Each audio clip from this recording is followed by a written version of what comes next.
আমি ঘরে নামাজ পড়তে পাবো না? এই লকডাউনে কোথায় নামাজ পড়েছেন? ঘরে। নামাজ হয়েছে না হয়নি?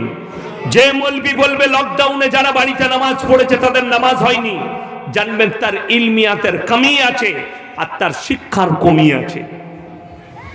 আল্লাহকে যেখানে সময় পাবে ডেকেলাম, আমার আল্লাহ সাড়া দিবেন। যদি বলেন সুবহানাল্লাহ, যদি বলেন না মসজিদই পড়তে হবে। আল্লাহ নবী সাহাবীরা যুদ্ধের ময়দানে থাকতেন, সেখানে নামাজ পড়েছেন, আল্লাহ কবুল করেছেন তাদের নামাজকে। আপনি বাড়িতে থাকবেন আর নামাজ কবুল হবে না? মানে আমাকে যদি কেউ বলে ভারতের সব মসজিদগুলো ভেঙে দেবো আমরা, আলহামদুলিল্লাহ। ফেসবুকে আমাকে একজন পোস্ট করেছে আমার বায়ানের নিচে, কোনো অমুসলিম ভাই, তার লেগে দোয়া করবো আল্লাহ তুমি একে হিদায়াত দাও, বলুন আমিন। সে পোস্ট করেছে যে এই মোল্লারা বেশি চিল্লায়, কি বুঝলেন? আমরা ভারতে এখন তো একটা ভেঙেছি, এখনো 10টা মসজিদ টার্গেটে আছে। দুর্মূর্খ, 10টা, 10,000 কর, 10 লাখ কর, ভারতের 10 লাখ মসজিদকে ভেঙে দেয়। আল্লাহর কসম করে বলছি, তারপরও দিল থেকে মহব্বত যাবে না। আল্লাহ তাআলা আমাদের ঈমান এমন ভাবে দান করেছে, শুনেলেন, যারা ঈমানদার আছেন তাদের জন্য, যারা আল্লাহর বন্ধু হবে, আল্লাহ কোরআনে কি বলছে শুনেলেন, ইন্না আউলিয়া আল্লাহি লা খাউফুন আলাইহিম ওয়া লা হুম ইয়াহজানুন। হে নবী বলে দাও, যারা আমার বন্ধু হবে তাদের দুনিয়া এবং পরকাল কোনো জায়গাতেই ভয়ের কোনো কারণ নাই। জোরে বলুন সুবহানাল্লাহ। তো যারা আল্লাহর বন্ধু হবে তারা তো মৃত্যুকেই ভয় করে না, কথাটা ঠিক কিনা? যদি এটা সত্য না হয়, আমি আমার দেশের মানুষকে বলবো, আজকের নয়, বার করো ভিডিও করোনার সময় উত্তরপ্রদেশে কত অমুসলিম ভাই মারা গেছে, তার পরিবারে কেউ আসেনি তাকে আগুন দিতে, তাদের সৎ কাজ করেছে মুসলমান।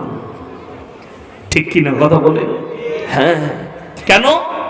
আমরা আল্লাহর উপরে ভরসা রাখি। জোরে বলুন সুবহানাল্লাহ। মৃত্যুকে দান করেন আল্লাহ, রোগকে দেয় আল্লাহ। পুরো লকডাউন ভোর, আমি ওটা প্রকাশ করব না। অনেক ভাই আছে আমার, অনেক দাতা আছে, বড় লোক, তারা আমার কাছে অনেক মাল পাঠিয়েছিল, এটা এলাকায় গরিব দিকে বাঁটুন।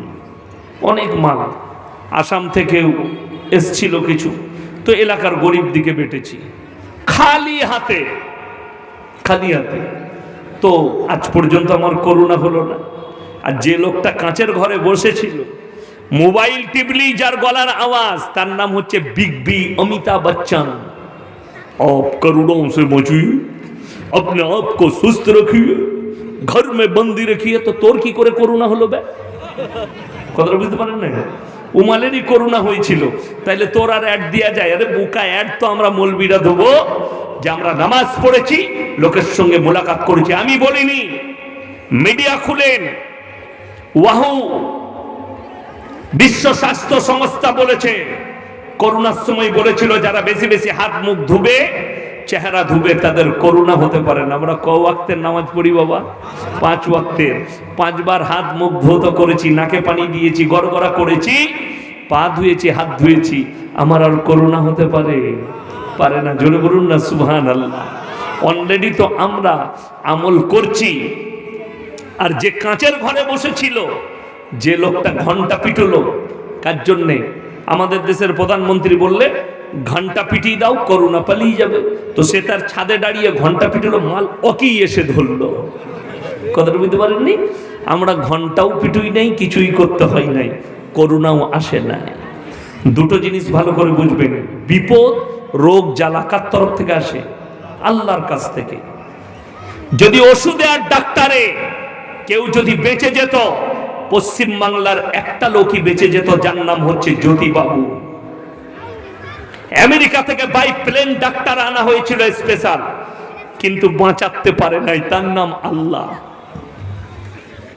মানুষ ওষুধে বাঁচে না, ডাক্তারে বাঁচে না, আল্লাহ হায়াত দিলে তবে বাঁচে। এটা মাথায় রাখবেন, আল্লাহ হায়াত দিলে তবে বাঁচবে। নাহলে যতগুলো ডাক্তার আছে দিনাজপুরে, এক কাছে গঙ্গারামপুরে স্টেডিয়াম আছে না? আছে। ওই স্টেডিয়ামে পশ্চিম বাংলার সমস্ত ডাক্তারগুলোকে একটা প্রশ্ন করো, ফেলুয়ার হয়ে যাবে তোমার বিজ্ঞান, তোমার ফেলোজাপি। আল্লাহ মানুষের মধ্যে রূহটাকে কোথায় রেখেছে? আজ পর্যন্ত কোনো ডাক্তার বলতে পেরেছে? কথা বলেন। এখানে যদি কোনো ডাক্তার থাকে স্টেজে আসুন, আমার পকেট থেকে আমি মিষ্টি খেতে 1000 টাকা দেবো, খালি বলে দিবেন আল্লাহ মানুষের মধ্যে রূহটাকে কোথায় রেখেছে। আন্ডার প্যান্ট পরে গু ঘেটে বেড়াবে, খেপে যাবে, কিন্তু ওই মালটা খুঁজে পাবে না।